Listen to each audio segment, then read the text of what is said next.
Klee's work has been variously associated with several art movements, including Expressionism, Cubism, Surrealism, Orientalism, Futurism, and Abstraction. But over time he developed a unique style which defied categorization.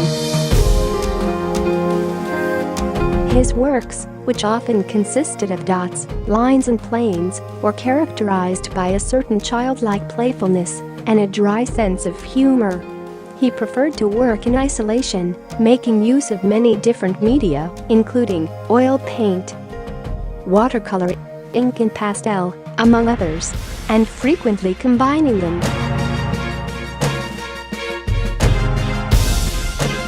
His works tend to be small in scale and are remarkable for their delicate nuances of line, color, and tonality. In Klee's highly sophisticated art, irony and a sense of the absurd are joined to an intense evocation of the mystery and beauty of nature.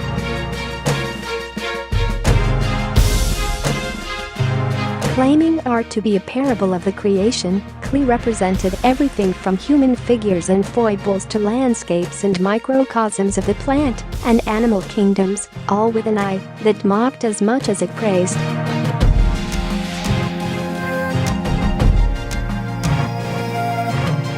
Born in Münchenbuchsee, near Bern, Switzerland, his father was a German music teacher and his mother, a Swiss singer. A gifted violinist, Klee briefly considered a music career, playing in a symphony orchestra between 1903 and 1906, before concentrating fully on the visual arts.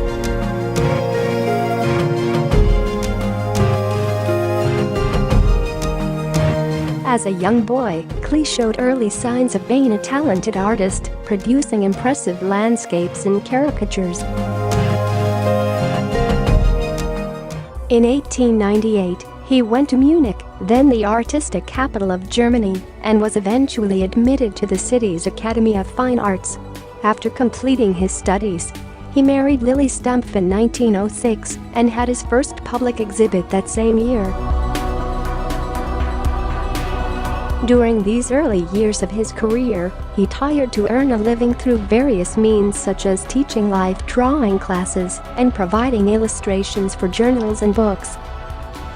Then in 1911, Klee found himself at the forefront of the avant-garde art movement when he entered a pioneering group of artists known as Der Blaue Reiter, which included the famous Russian painter Wassily Kandinsky.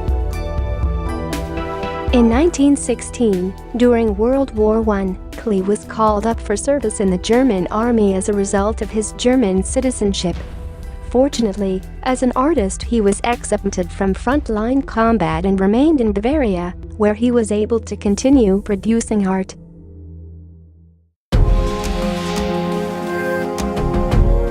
In 1921, Klee began teaching at the Bauhaus, the influential German art school founded in 1919 by the architect Walter Gropius.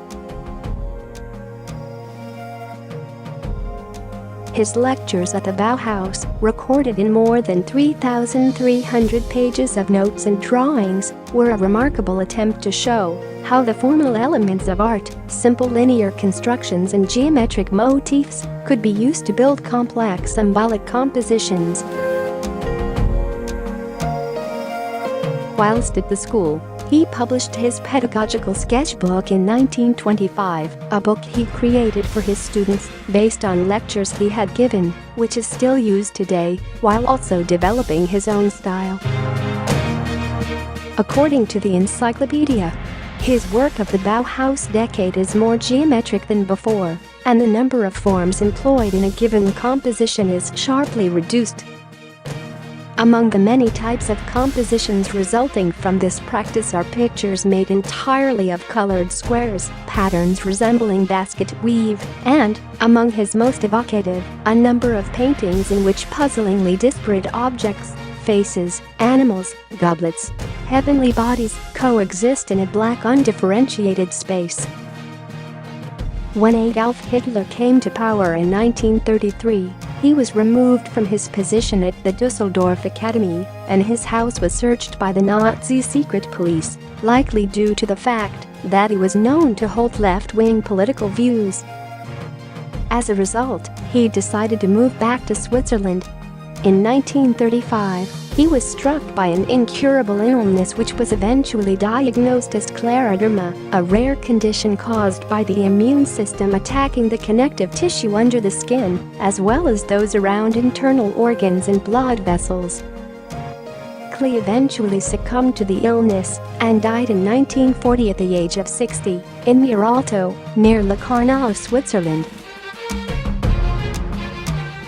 In total, Klee produced a vast body of work comprising of some 9,000 paintings, drawings and watercolors in a huge variety of styles.